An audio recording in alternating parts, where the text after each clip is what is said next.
Hi, my name is Tosh Reiss, and I'm the Highlands County Emergency Manager.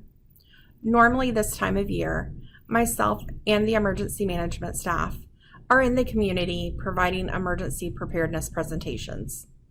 Unfortunately, this year, due to COVID-19, we're unable to provide that service to the community. We still wanted to make sure that a 2020 hurricane preparedness video was available to all community members.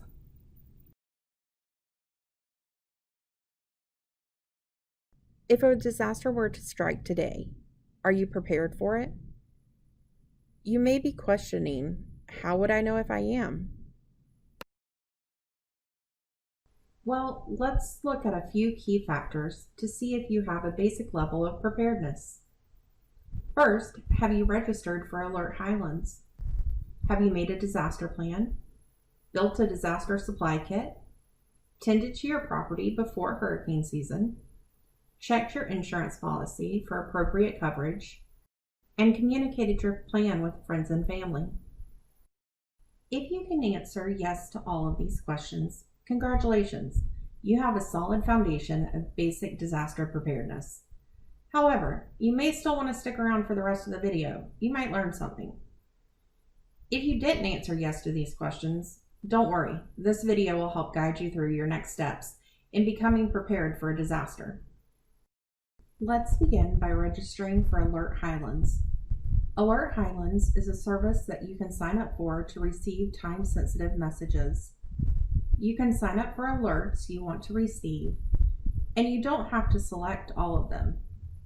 This service allows you to receive updates and alerts from the National Weather Service, Emergency Management, Board of County Commissioners, and Highlands County Sheriff's Office. You can also choose how you receive the messages: phone, text, or email. Creating a disaster plan isn't just about hurricane season. Disasters can happen year-round.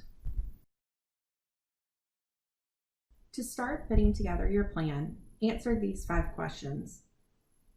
Remember, when answering these questions, it's important to have all household members' input.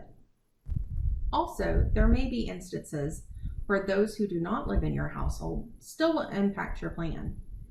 Think if a child is away at college, or a family member may be in an assisted living facility or in another situation, you may want to still add them to your plan. No two families are alike, and as such, no two disaster plans will be either. This is truly a custom plan for you and your situation. Let's start by reviewing what emergencies you face. Not just hurricanes, but also wildfires, flooding, tornadoes, and many others can impact Highlands County. Next, how will you receive alerts? Well, hopefully you registered for Alert Highlands, but also make a list of local news sources that you can depend on, as well as how you will access them. Remember, some disasters you may not have electricity. What is your shelter plan? Do you know the wind rating of your current dwelling? If you have to leave, where would you go? Where would you take shelter? For households with more than one adult, it's important for you to discuss and agree upon, as well as write down your decisions. Don't wait until a disaster is at your doorstep to decide when and where you will evacuate to. Most often, during times of disaster, stress levels are high, which can lead to us not making the best decisions. What is your evacuation route? Remember, you need to have multiple routes and include routes from home, work, school, or any area or location that you frequent. Your evacuation plan should also include meetup locations as well as contingencies for if you get separated or if someone doesn't show up. Your communication plan is vital. How will you communicate if you get separated? How will you notify your family and friends that you have evacuated or that you're safe? Remember what I said earlier. Everyone's plan will be different due to your unique situation. Some factors to take into consideration are the different ages of members within your household, the locations you frequent, if there are any dietary needs, any medical needs, including prescriptions and medical equipment, if there are disabilities, including access and functional needs, different languages spoken within the household, or if you have pets or service animals. Remember to include the things that make your family unique to your disaster plan. Next, you'll want to build yourself a disaster supply kit. Remember the saying, the first 72 is on you? Well, the recommendation is now to have at least 7 days supply on hand for your disaster supply kit. A full checklist of supplies is available on our website. Remember, once you build your basic disaster supply kit, you can expand on it, add additional items. But don't forget in your basic disaster supply kit to also include items for those within your household with special considerations, such as children, the elderly, special or functional needs, and pets. Also remember to tend to your property before a storm threatens. Trim your trees around the property. By doing this regularly, you can avoid them not being picked up in time and potentially becoming projectiles during a storm. Also, remember to tend to your rain gutters.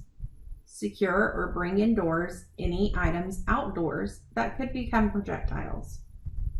Also, reduce your chance of property damage by finding ways to retrofit and secure or reinforce things like your roof, windows, doors, and garage doors. Next, check your insurance policies. The best way to do this is to read over your policies and then discuss your coverage and options for your policy with your insurance agent. You want to ensure you have enough coverage, but also you want to ensure that your deductible is not too high. Communication is critical before, during, and after disasters. Make sure you have a local and non-local point of contact. This means you should have someone out of the area as a central point of contact for you and your family. If you designate one contact to relay the messages, it will limit your need for multiple calls. You can contact one central point and be able to check on multiple family members. Another part of communication is communicating your plan. Please make sure that all members of your household know the emergency plan. This includes your children.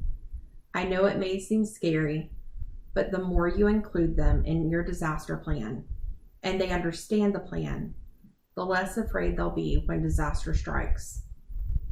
Also, communicate your plan with your friends and family, especially if you plan to evacuate. Finally, encourage others to get prepared. This year brings the additional concerns of COVID-19. Remember to include additional sanitation supplies to your kit, as well as social distancing and the use of masks in your plan. Remember also to only use congregate sheltering as a last resort. Please make sure you understand the wind rating of your home, and if that is not an option, reach out to friends, family, and your faith-based community to look for alternate means of shelter. Congregate sheltering this year truly should be a last resort option.